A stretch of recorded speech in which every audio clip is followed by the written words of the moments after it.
Hello everybody and welcome back to my channel. My name is Laura and today we are doing another figure card reading, and this time we are asking, who are you? What's your vibe? What's your purpose? Why are you here? So take a moment to breathe deeply, allow your mind and body to relax, and select whichever one of these symbols you feel most drawn to. We have group number 1 with the mirror, group number 2 with the fairy, and group number 3 with the bunny. Once you've selected your group, you can either watch through or skip ahead using the timestamps. And I also want to remind you that I offer psychic readings on my website, spiritpsychic.org. Link to that is always in the description. If you are not subscribed already, you can go ahead and do so and turn on the notifications by clicking on the bell symbol. Like this video, make sure to comment how it resonates with you and any additional things you want to add. And pause now to select your group. And let's begin. Group number 1, who are you? We're gonna find that out. So I am using the Wild Offering Archetypes deck, and I selected 4 cards for you. First, we are going to look at your archetype, the archetype of your soul, your spirit. And you received the Mother, which is the very first archetype in this deck because this is where it all begins. So right away, having the spirit of the mother. This doesn't mean that you're a mother, this doesn't even mean that you're a woman. To have a maternal spirit and soul means that you are able to hold all of life in your mind. You're able to create anything in this lifetime. You are able to nurture, and you're very, very caring. You want to put humanity and the world on the highest path of all. You want to just take care of everything. Like, I'm having a vision of you just wanting everything to be peaceful, just wanting everyone to grow and to be their best versions and for all of us to get along, you know? There's a very pure essence of your soul here. Also, there is a high degree of sensuality all up in you. Yes, queen. You are fertile. You have this life-giving energy. You are someone who would literally give the shirt off your back to help someone, which is amazing. Like, you just have this internal drive to do the right thing and to take care of other people and to be nurturing. This is something that you carried with you since birth. You weren't taught this. This is just who you are. And you might notice this if you have siblings, for example. You are probably the more caring, empathetic, kind-hearted one amongst them, and that's something that came totally natural to you. It's just who you are. Even if you and your siblings or friends like bullied each other growing up, you were the one that never initiated any bullying. Like, you just have very pure motives and intentions, and even if you did engage in that behavior in your life, it was always as like a defense. It was never like, you're never someone who would offensively attack someone else, or like, you're just never on the offensive in life when it comes to hurting others. That's just not who you are. It's not your soul. You know, your soul is one who creates, not one who destroys. Now, being a divine destroyer is a perfectly fine archetype. You know, that is, a lot of people are like that, perfectly fine. They serve their purpose in this world as well. But that is not you. You are a divine creator, and you came here to birth ideas into existence. So, for example, you might have ideas for a business or a creative project or even a child, you know, like, you are able to imagine something that can develop in your physical reality, and you're able to bring it down into the physical. Having the mother archetype kind of makes you a medium in a way, because okay, so ideas. They have spirits, you know, just like me, just like you, just like the ghosty boys living in your basement. Okay, everything has a spirit, and ideas themselves are spirits. So when you are able to connect with an idea and visualize it, and visualize a future outcome, you are in a way communicating via mediumship with that spirit, the spirit of that idea. And you are bringing it down into your physical reality by taking whatever steps and whatever means it takes to manifest that thing. That is a form of mediumship. Mediumship is super common, okay? It's not this big grand thing that should be like worshipped or whatever. Like totally common. Everyone has the ability to use mediumship and connect with spirit. And many of us do at times use our psychic abilities without even consciously realizing that we're using our psychic abilities. And having the ability to manifest something and then bring it into reality is a form of mediumship. Okay, you are connecting with something that does not have physical form, and you are bringing it down to create physical form. The vibration of ideas exist in like this in-between realm, like fairies and other mystical creatures like that, where they can be completely in spirit or they can manifest in the physical realm whenever they want to. I know for some of you guys this might be a little far out there, but stay tuned, folks, stay tuned. Ideas have that same vibration where they can exist totally in spirit and not have a physical form, or you can bring them down into the physical realm, and they use you as a vessel to do so, just like how a mother uses her physical vessel, the uterus, to birth a new child into reality. So this can have to do with actual children, this can have to do with ideas, but you just have a nurturing soul hands down regardless, okay? Many of you probably have pets or even outdoor animals that you have relationships with, like stray cats or dogs or the birds, or you know, whatever, like bird feeder, something as simple as having a bird feeder and caring enough to feed the birds outside during these cold winter months shows that you have a maternal spirit. Okay, you have the archetype of the mother, Mother Earth. You are Mother Earth herself in physical form. So there's that, okay? Now, every archetype has a light side and a shadow side. That is life here in this middle realm. And so the shadow side of you, so think of like your darkest moments in life, your darkest chapters. This is when your shadow would come out, right? The shadow side of the mother is someone who kind of restricts growth and prohibits growth from happening. You can be prone to fatigue, exhaustion, and this is like that energy of feeling like you have to do everything for everyone around you, okay? It can be a really frustrating energy. Like say you share a house with multiple people, you feel like you're the one always cleaning, you're the only one who cares in this relationship, you're the only one who cares in this family, you're constantly doing all the cleaning, all the emotional labor, all the everything. Why won't anyone just do their own thing? And that's your shadow side, and how you get over that is by kind of letting people make their own mistakes and letting people do things worse than you, okay? Point blank simple. Having the mother archetype can be frustrating because, you know, you do things really good. You're so nurturing and thoughtful that you tend to be the one who gets things done the best, okay? Just in general, you know, at your job, cleaning, cooking, whatever. Like you take the time to do things the best way, okay? So at some points in your life, I think a big lesson for you is to relinquish some of that control and let other people kind of be independent, take care of their own stuff. And I think a really important boundary for you to have is to not take on other people's work and responsibilities in work, in family, in relationships, etc. You know, let people come to you, let people do their work, let people do their share. Otherwise, you will become extremely exhausted, maybe even resentful, you know, etc. Also, I want to say that you probably had some type of relationship with your own mother that was different, that was interesting. Okay, we'll get to that in a bit because we're gonna talk about it next. The place where your spirit resides is the fault line, okay? What is a fault line? Here's what it says from the book. Imagine walking across a frozen lake that begins to crack before your eyes. No matter how optimistic and brave you might be, panic ensues. You become fearful and tense and long for the stable ground.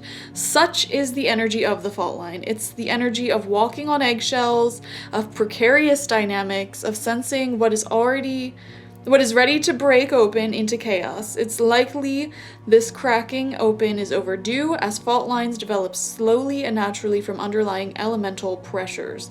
This card comes as a potent warning not to deny the shakiness that's afoot. It's much better to prepare yourself for change than to walk along the fault line pretending all is well. There is no easy fix for the situation at hand. It will require a foundational shift that alters the current dynamics from the ground up. So this is where your soul resides. So guaranteed, group number one, early in your life, early in your adulthood, or even currently, you have been walking this fault line that has been slowly cracking open, which is why I said you might have an interesting dynamic with your mother. Maybe it's very unhealthy, for example, a toxic dynamic, and things were just brushed under the rug. And you have to do that when you're a child, because it's like you don't have the emotional tools or the power or the resources to break open this fault line and say, hey, you know what, this is toxic, I'm not talking to you, because how are you going to survive? So you've been walking this fault line for a lot of your life, okay? Issues being kind of repressed, or, putting on rose-colored glasses to survive. I did a whole big meditation on something similar to this yesterday, a whole session with spirit that was covering this idea that taking on certain coping skills, such as like brushing things under the rug, wearing rose-colored glasses, going along with other people's plans in life, and really learning to not speak up for what you want, that can be a coping skill. In the particular meditation that I was doing, I believe it was centered around this concept of, having to go along with other people's plans in life, and just kind of hooking on to people and keeping them close to you using your maternal, nurturing, loving energies, because you don't have the resources yourself to kind of take care of yourself. Does that make sense? So you might have gone through something similar to that, some type of unstable situation. I definitely feel like at some point in your life, if not now, if not in the near future, you are going to have this huge transformational shift. Okay, this is going from living in survival mode to living in thriving mode. This is going from tolerating more toxic people in your life, tolerating anything, to having the power and the resources to walk away and be free and be safe and create that safe environment on your own. I feel like the environment for you growing up, or in life in general, has largely been this walking on eggshells, and not completely solid ground. That's what we're saying. Your soul has been existing not on solid ground, not in this safe space. And you have been gathering emotional intelligence, you've been gathering physical resources, money, you've been gathering strength, you've been learning living skills like taking care of yourself. You've been learning how to stand strong on your own 2 feet so that you can walk away from this fault line. Does that make sense? It's a very metaphorical image I'm seeing in my head, but we definitely see you redefining your reality in this lifetime. We see you completely rewriting your story. This is like a rags to riches story that you will be experiencing in this lifetime. Growing up in neglect, maybe with a toxic mother, I don't know, to spending years learning how to cultivate healthy relationships and take care of yourself. If you grew up in neglect, you didn't really learn many life skills on how to take care of yourself, right? Because you were never taken care of, you've never seen it demonstrated. So this could be like in your adulthood, learning how to take care of yourself, learning how to have healthy relationships, learning how to, do things for yourself and be a fully functioning, healthy human, completely redefining your story. Maybe you grew up and you had very unhealthy habits instilled in you, mentally, physically, emotionally, whatever. And this is showing you on your own, using your mother archetype to re-parent yourself and redefine your reality and what you experience here. You are completely breaking open and getting to the bottom of any subconscious psychological traumas and problems, like all of the problems in your life. You are digging it up and you are working on it, okay? There might be a moment in your life where a loved one says something that is irreversible, or does something that is irreversible, and once it registers in your mind and you realize holy crap, that was not okay, your relationship with them will forever be changed. Okay, so that is the story a lot of you might be going through. I don't want to say all of you, but a lot of you watching might have that story where, and this could perhaps again be a parent figure of some sort, where, you know, you kind of have to, there's another YouTuber who used this word, crap fit. It's where when you grow up in a bad situation, or you're in a bad situation, you kind of like fit your needs and your wants around the situation to make it seem like, you know, you're happy. It's a coping skill. There might be at one point in your life where you realize you've been crap fitting this whole time. You've been living in survival mode this whole time. And you like kind of are able to look back with more clarity and be like, holy crap, that person did not treat me good. Okay, they were not good for me. It's almost, how do I describe this? Have you ever gone out with someone and they say something that is really inappropriate, or like they make a comment that is just totally uncalled for, and in the moment you like laugh along, you know, you're like, okay, how, you brush it off, and then later on when you get home on your own, you're like in the shower, you're alone, and you're like, wait a second, that was totally inappropriate. I'm actually mad that they said that comment. And it takes a moment for it to register. Like once you're finally alone in that safe space, you like look back and you're like, oh no, that was not appropriate. In the moment, my body's reaction was to go along with it for survival. But now that I'm alone, I'm safe, and now everything I can register and reflect on, that was not okay. Okay, I'm seeing a story like that for you. So that might be a part of your story, that might be a part of your life path.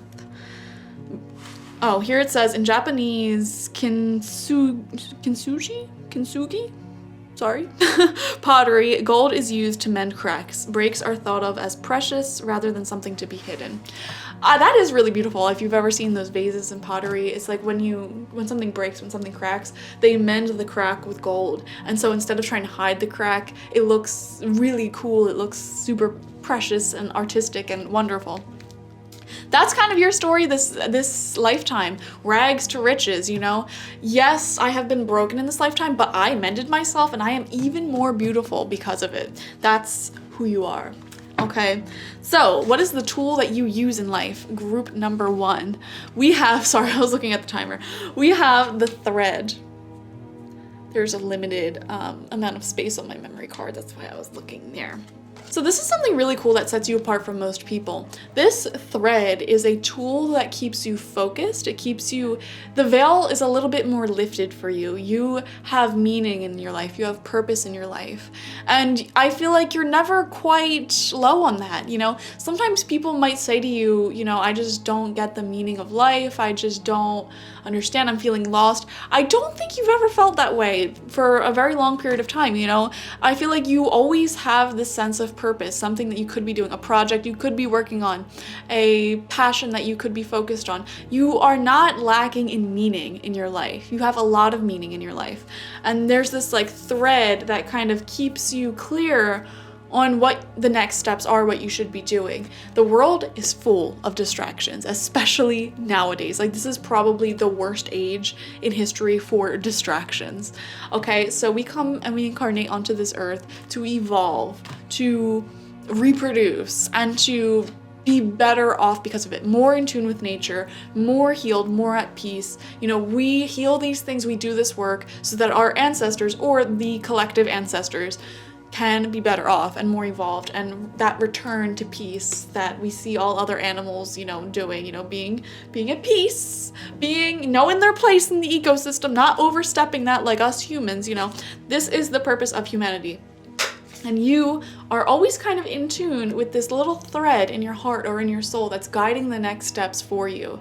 Okay, fulfilling that mission can be something as simple as just making art, making beauty. Okay, it could be something as simple as, you know, enjoying your passion of cooking because it passes down, you know, stories. It passes down culture to the future generations. Okay, so you have this kind of thread tugging at your heartstrings tugging at your gut, and you're always being led in the right direction. This is a very strong intuition, maternal intuition, some may say, okay? Meaning is pumped through our bloodstream. Our mind and spirits are lifted. We remember who we are and what we came into this world to do. Though this happens on the most profound level, it could be the simplest incident that activates the thread. A song, an image, a conversation heard in passing. No matter how confusing and multi-layered our modern lives become, if we are connected to the thread, we are free. Being tethered to it is the only anchor our heart requires. Beautiful. You may think that you have to find the thread and pull it. Imagine, though, that it's already tied around you, waiting for you to follow it home. Recall a moment in your life when you felt fully alive. The thread is waiting for you amid the details of that memory. So, very mystical. Your tool, your best tool to navigate your life with is your sense of meaning and passion. And it's hard to describe it, but you know what I'm talking about because you have this. You have this pull to do certain things throughout various cycles in your life, okay? So you might have a really strong pull to focus on your career or focus on healing or maybe like do therapy, maybe, you know, get healthier. You might have this pull to like start a family. You might have this pull to like do certain things. You always have a sense of meaning in your life if you look for it, group number one. And that thread is pulling you in the direction of your highest good. And that is always available to you. That is your tool that you came here into this world saying, you know what, this is my one thing. This is my one thing that is my strength, you know? This is the one thing that the veil of the blinders of life is not gonna cover, you know? This is the one thing that can keep me going. I don't know why, I'm getting a vision of like fighters, and every fighter has their own like special skill or tool or weapon that they use. And it's almost like I'm seeing this vision of people being born into this world. Before they're born, they're like, you know, this is my one thing that I can always go back to, you know, help me move forward in my journey. And yours is this thread, okay? Just kind of always having your curiosity or your passion or your intuition pulling you in a certain direction. If you keep following that curiosity, that passion, that idea in your mind, you will be led in the right direction, okay? And then we have, why did you come here? What is the song that your soul is singing to the rest of everyone here? And you have Gnosis coming out for you. Innermost knowing, mystic truths. This is the card, the symbol of the mystics, people who are drawn into the mysteries of life, to the unanswerable questions that we were talking about earlier. You know, I wasn't talking to you about that. I was writing a blog earlier. I don't know why I just said that. I want to read this from the book because it's so deep. True knowledge is not found in facts and figures and scholarly books on library shelves. Rather, Gnosis points to the deep and timeless archetypal wisdom that arises from the felt experience of having touched the unknown with every one of the senses. Those who are drawn to Gnosis find themselves in esoteric studies, likely involving mysticism, alchemy, healing, or perhaps science, or perhaps tarot. You know, you are watching a tarot reading, I'm just saying. Knowing is their calling, not knowing is their job description. No matter how far the alchemists take their studies, they come to the ultimate conclusion that facts slip towards mystery, and soon the mystery results in facts. This card signifies a knowing that is life-changing. Once you experience it, you are forever changed and become a guardian of Gnosis.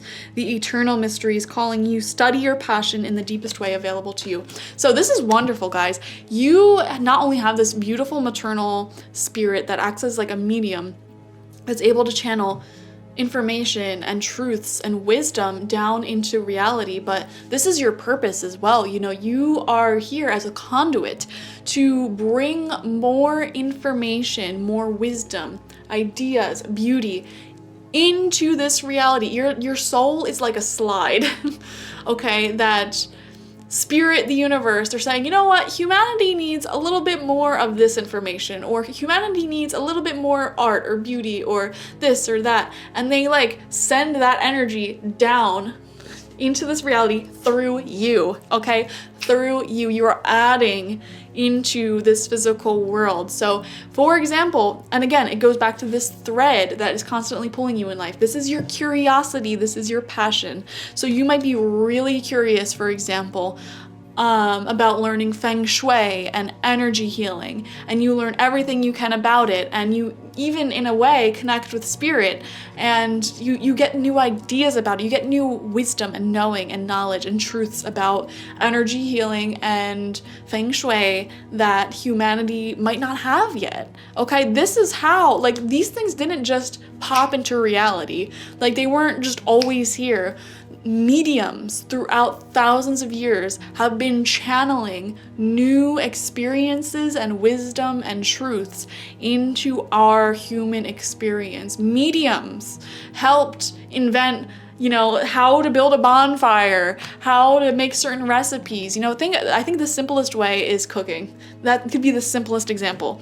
You know, you're cooking and you're just following your intuition on what flavors might work best, what ingredients might work best, maybe even connecting with the plants themselves and experimenting with different ingredients. You know, that is something that it's almost like there's a meme that, like, you know, your ancestors whisper into your ear how much seasonings to use on your food or whatever. I don't know, but it's kind of like that. Yeah, like these things that were invented, they weren't necessarily invented. They were channeled in through spirit. And so your soul is one of those channels. You're one of those mediums that kind of invent these new ideas.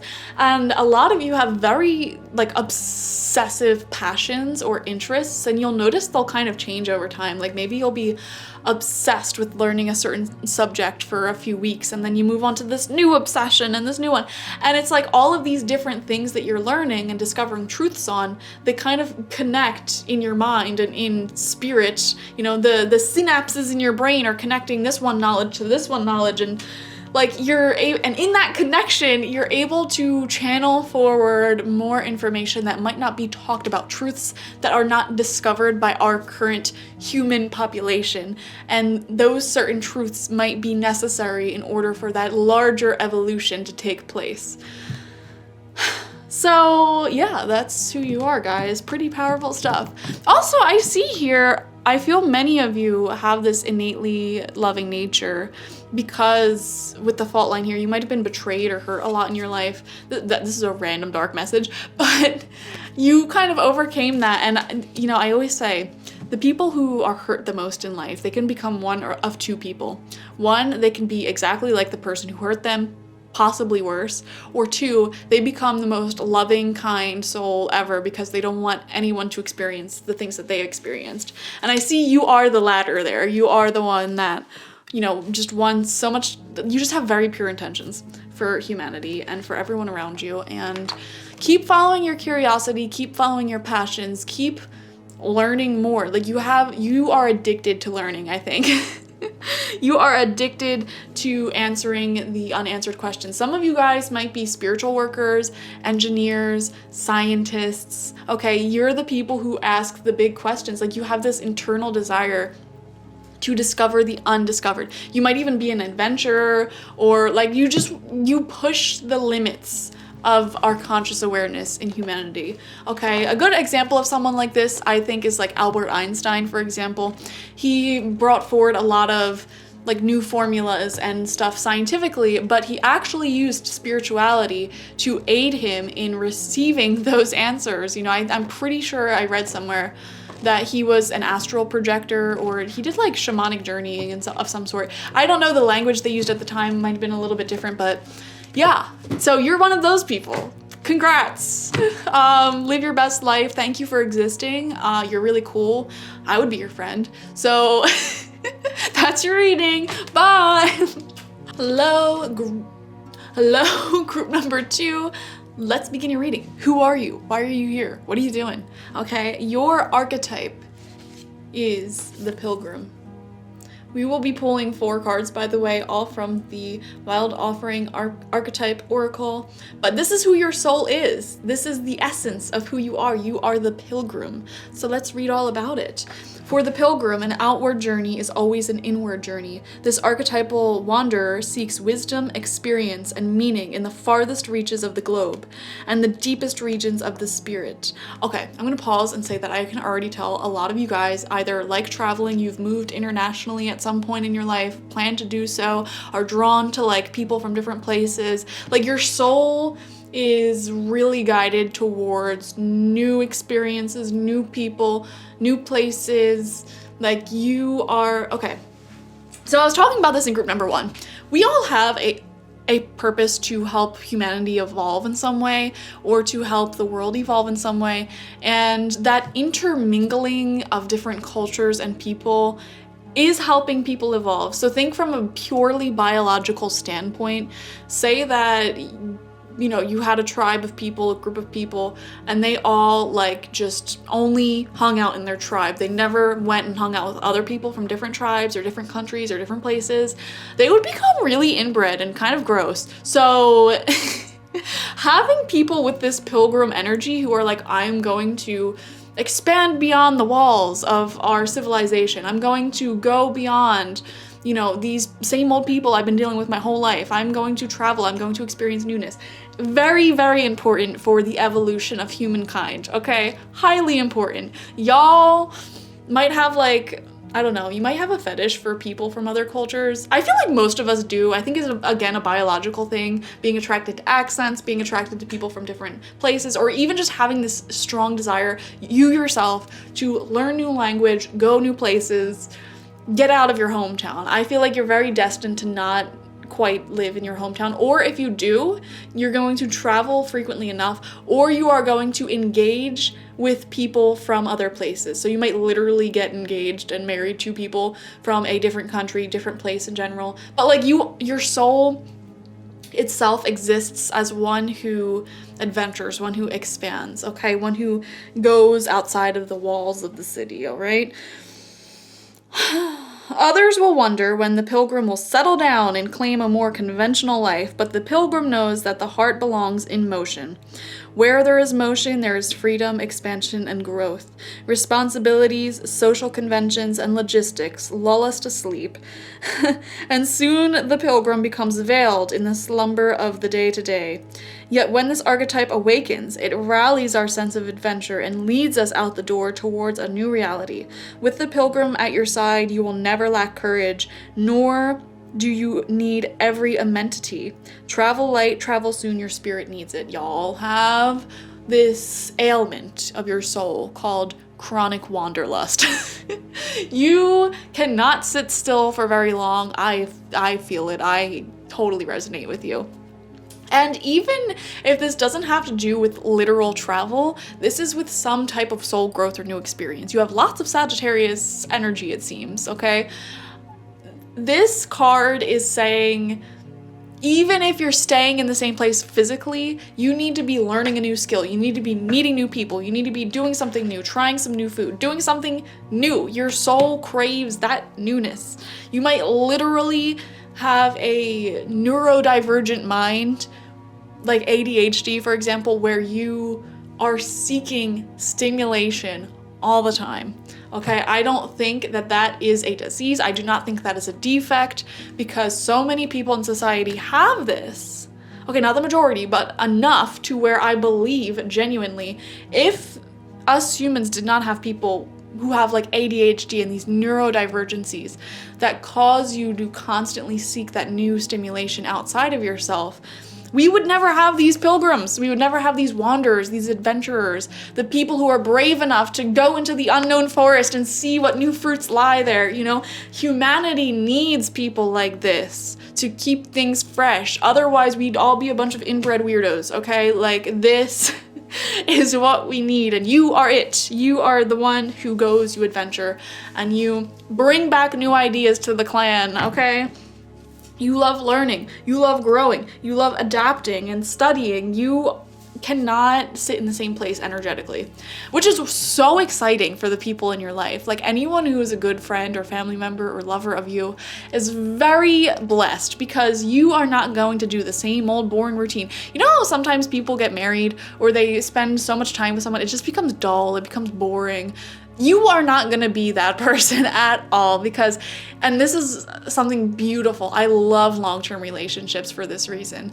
When you have a long-term relationship and you're constantly like focusing on just experiencing life to the fullest as an individual, you bring that new energy back into your relationship. So if you just become obsessed with each other and then you work and then you pay your bills and you go to sleep and like blah blah blah, and you do that wash, rinse, repeat for the rest of your life, of course your relationship will be boring, because you're boring. But you won't have that happen to you, because you're not boring. You're always going to be learning something new, coming home to your partner, coming home to your family and saying blah blah blah blah, I learned all these new things. You're the type of person who gets really excited to share your new experiences and new things that you learned, your new obsessions with the people around you.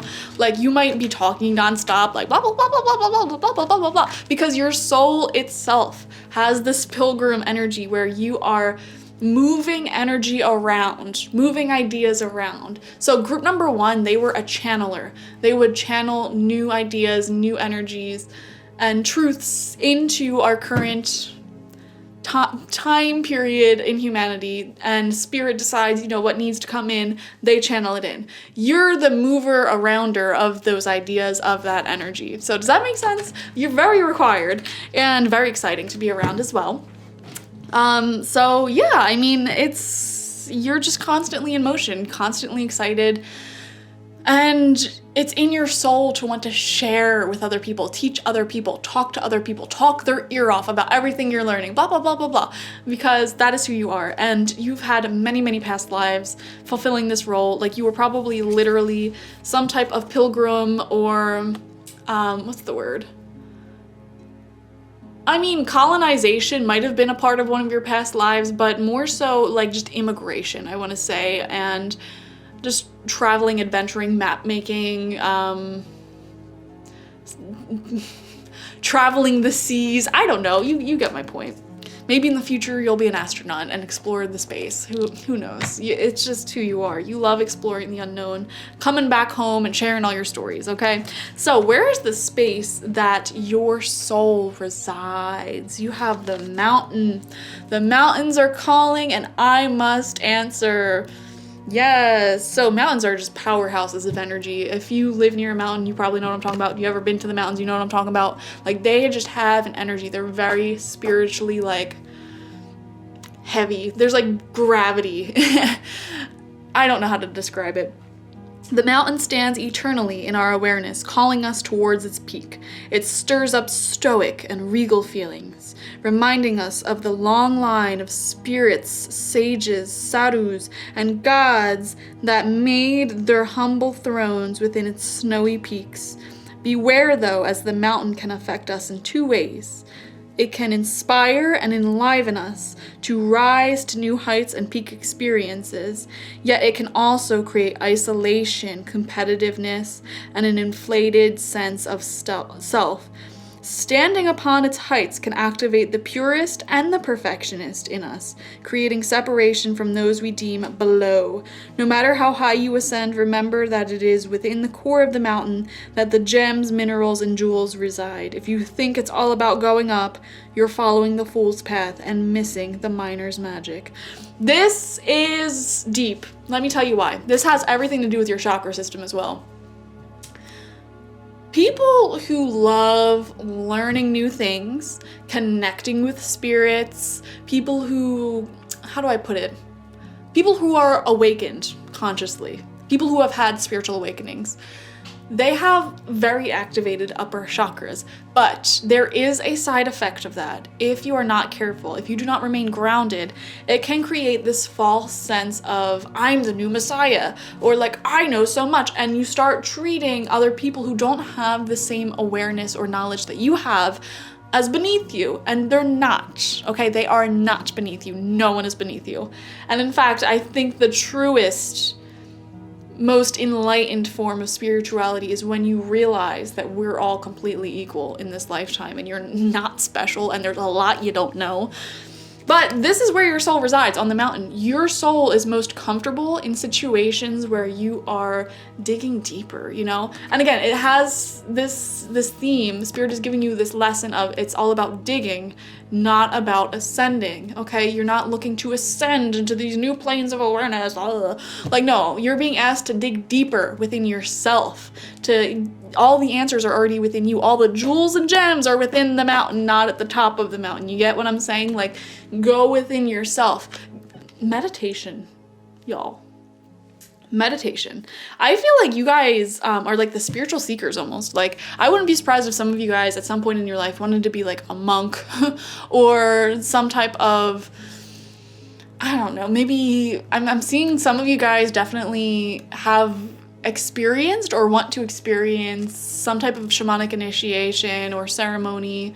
For example, a lot of people do like spiritual tourism with ayahuasca and all that. You don't have to do that. You really don't have to go out and do all that. But, you know, I don't know. You just have this constant desire to like dig deeper and find out more of the secrets of life, similar to group number 1. Again, it's just every archetype has its shadow attributes.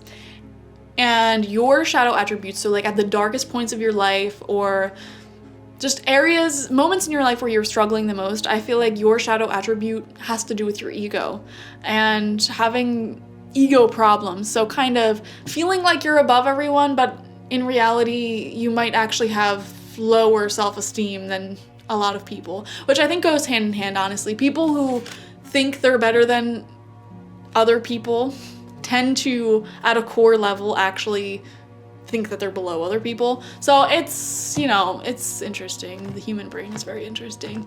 But yeah, the mountains itself might call to you a lot, you know, the spirituality of it, the sacredness of it. Hiking might be something you enjoy doing a lot, like just going out and connecting with nature, camping, backpacking, snorkeling, anything connecting you with nature. I feel like you are probably a big fan of, even just gardening. Because there is that timelessness, that sacredness within it. And those are the moments where you can really keep digging deeper within yourself. So that's really cool. Research mountains. Find one that strikes you and stare at it for a while. Where is it? The pilgrim may be awakening in the summit calls. And then contemplate Joseph Campbell's suggestion. You are the central mountain, and the central mountain is everywhere. Interesting. That's something to ponder. Okay, moving on. What is the tool that your soul carried into this lifetime? So as I was explaining in group number 1, I was getting this vision that before you're born, your soul kind of selects a tool or a skill or something that you have your entire life that you can go back to if you're struggling, that will keep you going forward. And yours is the stone. I find it really interesting that you have the stone and the mountain. Some of you guys probably have some heavy earth placements, so Virgo, Capricorn, Taurus, you don't have to, but you know, that would be some big placements for like Sun, Moon, Rising, Venus. Okay, also I was seeing some Sagittarius energy in there as well, so that might be a thing. Anyways, let's talk about it. As an archetypal object, the stone holds psychic and literal weight. Its energy is one of permanence, concreteness, and reliability. The stone's ability to transform in nearly imperceptible to us, as it changes ever so slowly over countless human lifespans. A single stone may see thousands of generations come and go. Therefore, it contains an ancient and eternal presence. The stone is best used to anchor our wild side, so no matter how far we roam, we can always find our way back. Isn't that really interesting that your special tool is the stone, which helps you become more grounded and come back to a centered place? And you have this pilgrim spirit that's just wild and wanderlust and going out everywhere. That is such a beautiful, beautiful balance, because I'll tell you what, a lot of people who have this pilgrim energy are really ungrounded. Like so I'm a professional tarot reader and psychic. A lot of people I meet are more spiritually minded, and I will say the majority of those people are very ungrounded. Like, these are the people who think they're like Jesus reborn. These are the people I'm sorry, I don't mean to laugh, but like it's funny because they think they're so much better than everyone because they have a little bit of knowledge. It reminds me, there's a quote I heard recently, I don't remember who it's by, or I can't even remember the quote itself, but it went something along the lines of people who have a little bit of knowledge tend to be more ignorant than those who are completely ignorant, or something like that. When you have a little bit of knowledge on something, it tends to make some people think that they know everything in the world and they're better than everyone else. Whereas when someone genuinely has a ton of knowledge on something, they understand that beginner mindset and how valuable it is, and they almost go back to that beginner mindset. And I know this is a philosophy in a lot of martial arts as well, which is also funny because someone the other day was just talking to me about the belt system and martial arts and stuff, but like it's kind of this idea that when you get a little bit of knowledge on something, a little bit of experience on something, it can tend to sometimes make you a little bit egotistical, overly confident at that. But when you have truly mastered something and have tons of knowledge, you go back to that beginner mindset where you're completely equal and you can learn something from everyone. And so I find it fascinating that you have the stone, because this shows that you have that ability to stay grounded while continuing to have new experiences, meet new people, and just you have, I'm just gonna flat out say it, you have a lot more wisdom and knowledge than most people. Like, you are smart, you are intelligent, you are more intelligent than a lot of people. However, that does not make you better than anyone else, okay? Because other people have different skills, they have different energies. Like, you're not better than anyone. And I feel like you're able to know that because throughout life you've been carrying the energy of this stone, this timeless wisdom of like, this stone has been here for thousands upon thousands of generations. And, you know, it doesn't have to, you know, say like, look, I'm a stone, I'm fancy, blah, blah, blah. Like, no, it just has that respect radiating from it because it's not better than anyone else. You know, some people look at a stone and say, oh, it's just a dumb rock. Other people look at the gem inside of it, the ancientness, the absolute powerhouse of energy it carries. So, I don't know. The stone is best used to anchor our wild side, so no matter how far we roam, we can always find our way back. The stone tethers us to the earth, helping us ground and connect to the stillness, quiet, and peace. When this card appears, it is likely the stone is a remedy for what ails us. Humble and easily unnoticed, the power of the stone balances the frenzy of our world.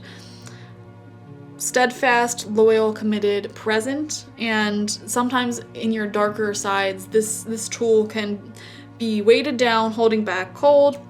So what this is saying is you have this ability to ground yourself so that you don't, you know, go completely off the rails crazy. Because here's the thing, when you have this pilgrim energy, this energy that's constantly expanding the horizons of humanity, if you lose touch with reality, if you become untethered to the earth, if you become ungrounded, you're gonna go crazy. Like, you're going to go crazy. I have had this happen to me myself. When I had a spiritual awakening, my shamanic initiation, like the biggest one of my life, I really went crazy there for a moment. Like, I became completely ungrounded and it was uncontrollable. Like, I had, like, first off, my ego was like I just described. Like, I thought, like, you know, I had all this sacred wisdom that no one else had. Why, I must be special. Why am I the chosen one?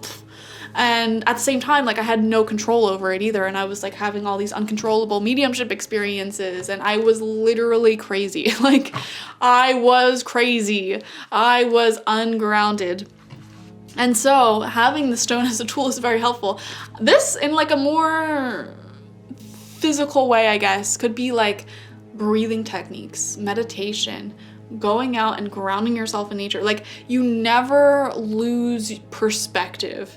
And I feel like no matter how far you roam mentally, spiritually, physically, emotionally, you can always go back and remember and relate to what it is to be like a normal person who has not had the same experiences you had. Does that make sense? This is really important because group number 2, you're the weirdos of the bunch, and in the best way possible. Like, you have very unusual life experiences in this lifetime, and you experience a lot that not a lot of other people can experience. And so it's important to have the stone to ground you in reality, because sometimes when you become so untethered, so ungrounded, even when you talk, people can't understand you. Okay, so another practical example of this could be like, say you spent most of your life studying medicine and like you really dedicated your life to that and like expanding the medical field and, you know, engineering new medical practices and everything. It's your obsession. You know, if you're not able to explain concepts in simple, plain terms to your patients, you're not grounded. You are ungrounded. You're on this mountain thinking you're better than everyone. It's like a side effect of that. Does that make sense? I think doctors might actually be a really good example of this energy, because you're like pilgriming this specific field in life and you're healing people and you're so connected to spirit and you know so much. There's so much wisdom that you have that no one else has, but you know, when it comes to actually helping people and applying that wisdom, you need to ground yourself and realize you're not better than anyone. Like, you're not, okay? You might have all of this medical wisdom and you might be pushing the envelope scientifically, but you know, do you know how to unclog a toilet? Like, do you know how to wire your house electrically? Do you know how to give a mean haircut? Like, no, you don't. So you're not better than everyone. All right, point blank simple. And I feel like you, group number 2, are really great at keeping that groundedness and not letting your ego get out of hand. There might have been 1 or 2 experiences in your life where that did happen, because you do have the energy of the mountain. So like I said, everyone has their shadow side. So at like the darkest points of your life, that would have been the case. But girl, you're fine, okay? Keep that groundedness, keep using that stone energy, this tool of the stone, this tool of groundedness and breathing and meditation, and continuously humbling yourself and remembering, you know, other people's perspectives in life. Okay, so finally, why are you here? What's the purpose? What's your mission? You have Kairos. Beautiful, beautiful card, beautiful message. Let's read about it. We've all had the experience of timelessness, of life beyond the ticking of the clock. It may be felt as time standing still, slow motion, or losing track of time on a walk or in a lovely conversation. This is another spiritual gift that you have, guys. The ability to experience timelessness. So time actually does not exist. It is something that us humans and other living creatures, it's kind of like an illusion, okay? But here's an example of why time does not exist. Everything in your mind is real, is reality. Otherwise, you wouldn't be able to connect with it. So you can go back in your mind and replay your memories. You can think about the future and all the different future paths available to you. All of those future paths actually exist. That past actually exists. Alternate paths exist. Alternate realities exists. And you're just using your mind to kind of time travel and visit those things. If they didn't exist, you wouldn't be able to do that. So everyone is able to experience this timelessness in a sense. You know, spirit does not have time. Time is not linear. Time does not exist. Everything just exists simultaneously in the spirit realm. So it's an illusion in the human mind that time exists in a sense.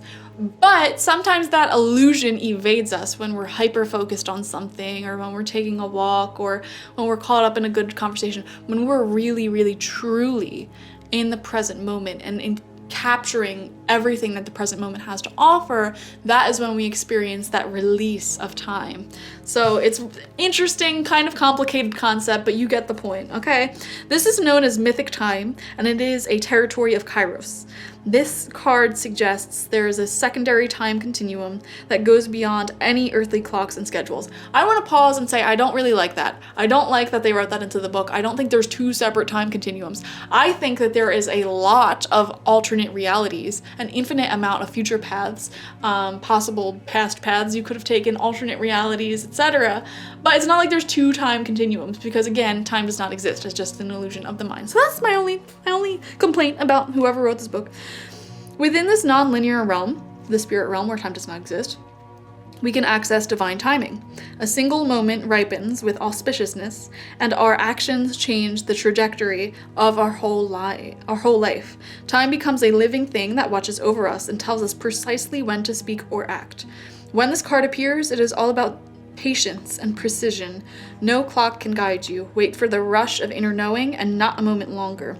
So this shows a really good ability within yourself to take action at the right moments, and like you just have this internal knowing. You're a very brave soul, I feel. Your intuition tells you to do something, you just do it. Okay, right then, right there, you have this inner knowing that guides you to do things in exactly divine timing. And sometimes when you get into your stone meditative qualities, you can disconnect from the time-space continuum and kind of see things very clearly, past, present, future, understand your place in society. Like, you don't even need this reading, I feel. Like, you can get into these deep meditations very easily compared to the normal person, or just these states of mind where all is right in the world and you see exactly where you're falling into place in divine timing and evolution and humanity and life and earth as a whole, and your place here. You can see the fractal of your spirit and how it ties into the overall tapestry of life itself. So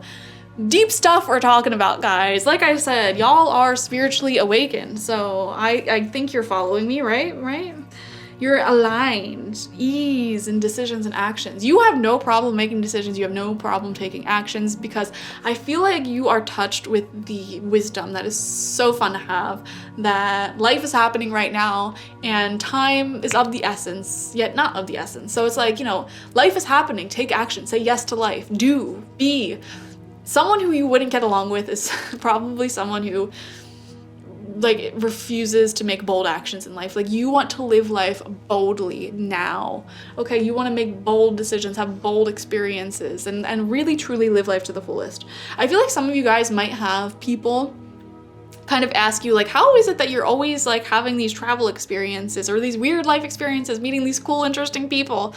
Like, how is your life like this? And the answer is, you say yes to life where other people hesitate, because you have this sense of groundedness within yourself. You know that you'll be safe. You'll know that you'll be tethered to this reality. And you have this pilgrim spirit that constantly seeks, you know, new stimulation, new things. So it's just, you're gonna live a very beautiful, full life.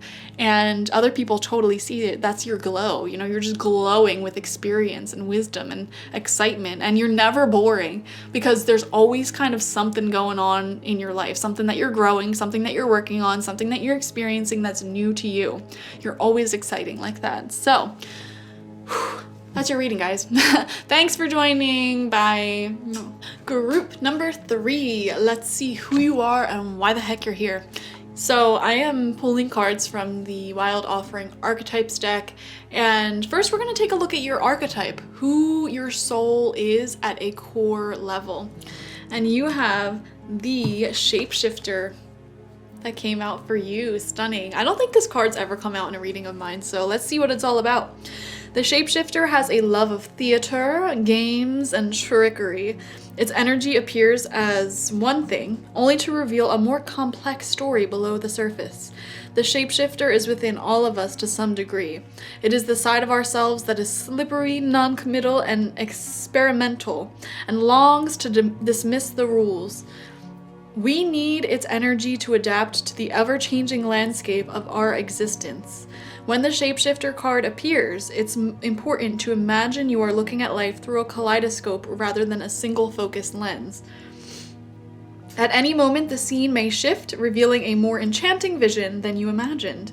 Be wary, though, as the allure of the kaleidoscope can leave you exhausted and yearning for solid ground. Dancing long-term with the Shapeshifter requires a central pillar of integrity that links us back to our center. And so each archetype has a light side and a shadow side. So usually in life, you're operating from your light side of being extremely vibrant, adaptive, humorous. You know, you're the type of person that can fit into any group with any type of person, really. Like, you might have even found growing up, you had several different groups of people that brought out different aspects of who you are. And in your romantic relationships, in your friendships, different people bring out different versions of you. Now, that's true for everyone, but it's especially true for you, okay? You would make a wonderful diplomat, for example, because you really have this way of adapting your energy to match the person you're speaking with and to bring out parts within you that can correlate with the people around you. So you're very charming and charismatic for that reason. Like, you can find something to relate to just about everyone by going within your own self and pulling those elements out. And this is something you do very subconsciously, you know? If you're in a group of people, you'll naturally bring out those certain elements of your personality.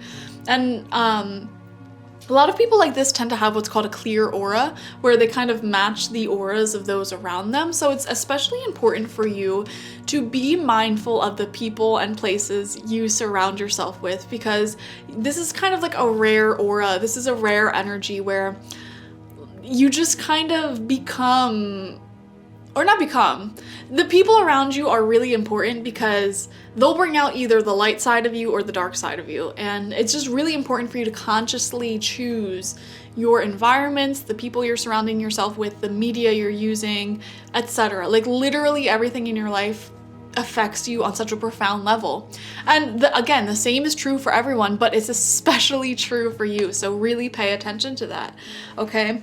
And in your dark side, in your more darker chapters in life, when your shadow side is brought out, that can look like, you know, being a little bit people pleasing, or engaging in some type of trickery, or kind of using your charisma, your charm to get what you want, okay? So having the shapeshifter as your soul is a really special gift, because you just are so multifaceted. You probably have a lot of intelligence in various areas of life, being well read, and just like being able to talk about anything, or being able to relate to just about anything. Like it reminds me of that song that goes like, I'm a million different people from one day to the next. Like there's different personalities within you. You have your romantic, flirtatious side, but then you have your artsy side, and then you have your musical side, and then you have like, I don't know, there's just so much. And you probably have a lot of hobbies too. Very big personality. There is a lot that goes into being you, okay? The ultimate shapeshifter works undercover in the service of the highest good. The diminished shapeshifter becomes a people pleaser. So people pleasing is something that you had to learn not to do at some point in your life, or maybe you're still currently trying to learn that. And kind of like learning how to stand up for yourself and say no, and allow yourself to go against some of the opinions of those around you, go against, you know, just what doesn't serve you, you know? Because I think it's really easy for you to adapt yourself to meet other people's needs.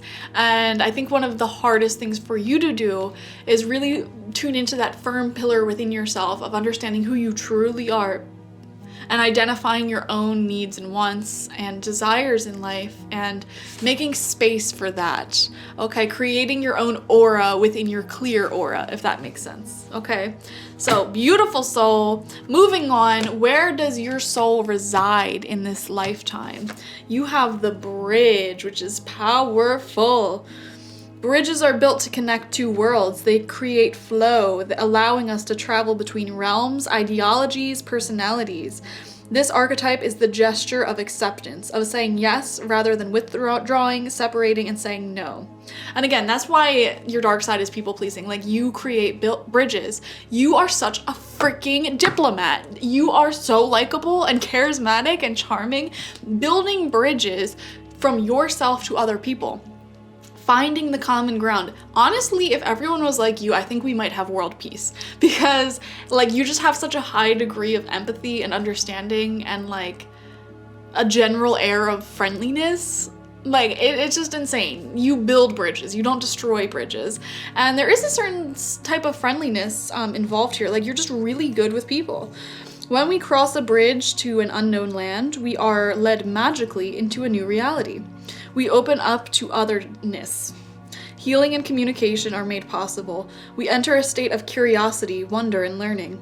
The shaman, for example, creates the bridge between the everyday world and the sacred. This card asks us to study the connections between the seemingly disconnected parts of our lives, relationships, ideologies, histories. Remember that a bridge can't be forced. It must be made with love, or its structure will not withstand the inevitable weather of life. So when this is in light, there is acceptance, magic, and communication all around you. You are just this light in the world, giving off this magical, etherical type of energy. Like, I can't describe it. It's just very playful and uplifting.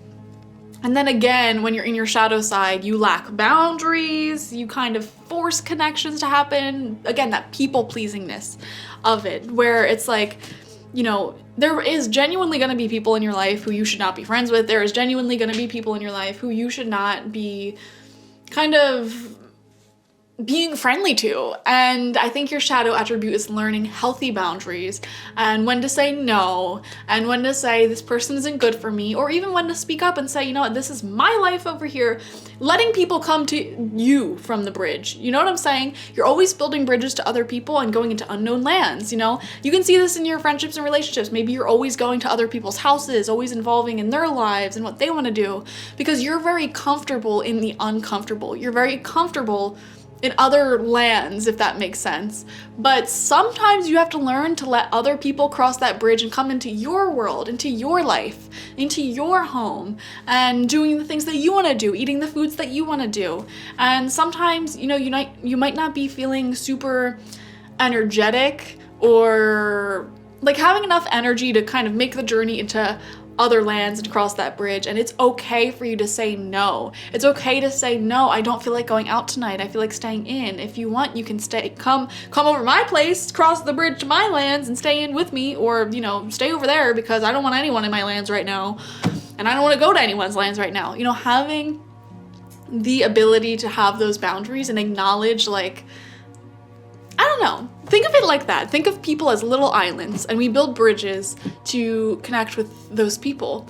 It's important for you to let other people come to your island at least half of the time, okay? Stop always going and doing things for other people, engaging in other people's lives. And in fact, some of you guys watching might, that might be like a critical point for you to know about a certain relationship in your life right now. Like maybe you're always the one going out of your way, doing things for them, going to them. Critical piece of advice we're seeing here, okay? Because where your soul exists is on these bridges, is making these bridges, connecting people, making connections.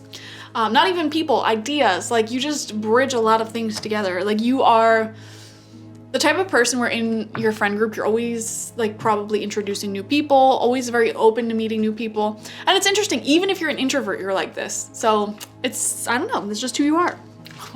I'm just reading into who you are. Okay, so the tool that your soul uses. In the previous groups, I explained that before you're born, your soul, your spirit is like, okay, here's the one thing that I can always rely on to keep me on the right track, the one skill, the one piece of wisdom, and you have the mirror. We look into mirrors every day without recognizing them as portals into another realm. They can shatter, flatter, distort, reflect, and project an image back to us that we deem to be true. The energy of the mirror is all about self-perception. When the archetype of the mirror appears, we are in the mythic land of Narcissus, who saw himself reflected in a pool and fell in love with his own image. So compelled by his reflection, he could not turn away, a fixation that eventually led to his death. Recognize the power and danger of the mirror. It is a construct, one that may drive a shard between you and your true self. There's that message of you and your true self again. The mirror contains trickster energy. And again, we're having trickster energy come up. Guys, okay, I want to point out, sacred trickster energy is so cool. You probably have a sacred trickster spirit guide. So this could be the spirit of a fox, or what other animal gives off trickster energy? This could also be a deity like Hermes or Kokopelli, any deity or spirit animal or spirit in general that gives off that sacred trickster energy. And sacred trickster energy is all about appearing like one thing's happening when something else is happening. So for example, I have worked with sacred trickster energy before. Sometimes it might feel like something is failing and going totally off course in life, and it might be really challenging, but going off course is actually a shortcut to your success. So sacred trickster energy will kind of get you to where you want to go, but they're gonna go about it in a way that's like kind of like the quicker route, or I don't know, a little bit more challenging, but overall in the end they have your best intentions at mind, usually, if they're a spirit guide, right? The mirror contains trickster energy. Put the phone down, stop with the comparisons, and let the mirror stand empty for a while. Rest with the one inside. Yeah, so some of you guys, this is your call to take a break from social media, okay? Stop Stop comparing yourself to other people, and maybe like limit the amount of input that you're putting into your mind, into your awareness. You know, if you're constantly like watching the media, reading the news on social media, you know, analyzing who you are, like, you just give it a break, meditate a little bit, hang out with a group number 2, okay? Like, just calm yourself, okay? Witnessing your deeper self and having that pure awareness for yourself is one of your gifts. I feel like you can see yourself and others very clearly, and you can see yourself in others, and you can see others in you. And again, with this bridge energy, you carry this sacred wisdom that everyone you connect with on a deeper level, or anyone that you are guided towards, carries a reflection of your own self. You carry that wisdom. You know that. You know that the people around you are a reflection of you. And when you get upset by someone, when you're angry at someone, you can ask yourself, what am I angry about? And how am I possessing the qualities that are emotionally triggering me within this person? You know, you might look at someone else and say that they're annoying, they're constantly trying to be the center of attention, but you getting annoyed at that quality in the other person only shows the quality within yourself that you want more of this, more center of attention. You want more attention. So you are someone who is really, really good at gaining self-awareness and development through your relationships. And you can see other people doing this themselves. Like, you can see other people and the people they surround themselves with, and how those people are a reflection of them. So it's just really cool. I wonder if some of you guys are into psychology or any type of self-development thing. Really, it just seems really strongly for you. Okay. Speak to yourself gently and kindly in the mirror. It will feel awkward at first, but it is a sure way to become friends with yourself. Yeah, that's the thing, guys. If you select the group number 3, I really do see this need for you to prioritize yourself more. You are constantly focused on your relationships, on other people, on friendships. You need to develop way more of a relationship with you, and you need to let your other people come to you, okay? You're always going out, you're always engaging in other people's lives, and sometimes that might make your own life stall, and you're like, why are things moving slower for me than the people around me? And you're getting into that comparison, and that is Spirit's way of saying you need to focus on you, okay? You need to get into a good relationship with you. What do you want? What do you need? What do you want your future to look like? Let people come to your home, hang out with your friends, doing the things that you want, eating the foods that you like. Put yourself first more. I know that you are very open-minded and that you don't have a problem coming to other people. You don't have a problem doing the things that they want to do. But you need to practice the skill of having an opinion. You need to practice the skill of deciding what your happiest reality is. Like, what do you genuinely want moment to moment? Speak up about it, okay? This might be something you already done in life, or it might be something that you're needing to do now. We also have Eros coming out. This is your final card. This is your purpose in life. This is why you're here. Though Eros can be depicted as unbridled sexuality and eroticism, okay, group number 3, a more contemplative understanding of this archetypal energy leads us to the root of desire itself. What do we long for? Why are we awakened by love? What makes us hesitate in the face of intimacy? Eros reconnects us with the primal longing to merge with another human being. Nature, music, art, plants, food, or anything that we perceive we are separate from. Okay, I want to pause and say that you guys are totally here to literally just be in love and eat food and listen to music and like really engage in the humanity of it all and keep that humanity alive, pass that culture on.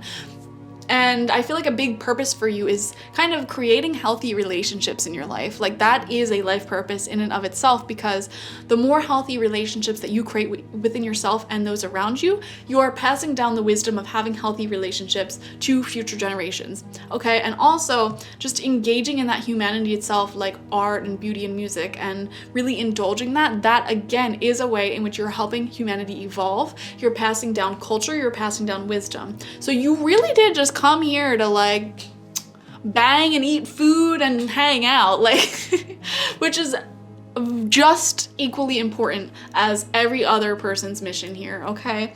And we all have that area of our life that we should be doing that anyways. You know, we all have like group number 1, group number 2, they had different missions in life, and every single one of us could relate a little bit to it, but that was their main mission, and this is your main mission.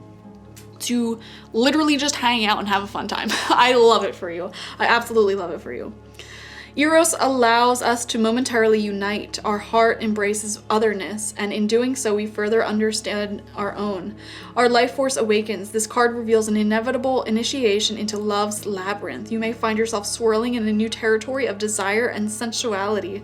Explore that labyrinth with a curious and honest heart, and remember, though the way is circuitous, I don't know if I pronounced that right, you are always being led towards the center. Y'all, eat, pray, love, am I right? Like that is you. You really did come here to just love, man, to tune into that oneness, you know? Y'all might be the hippies of the bunch, just love and art and music and hanging out, remembering that life is simple like that. You know, you're like a little hobbit.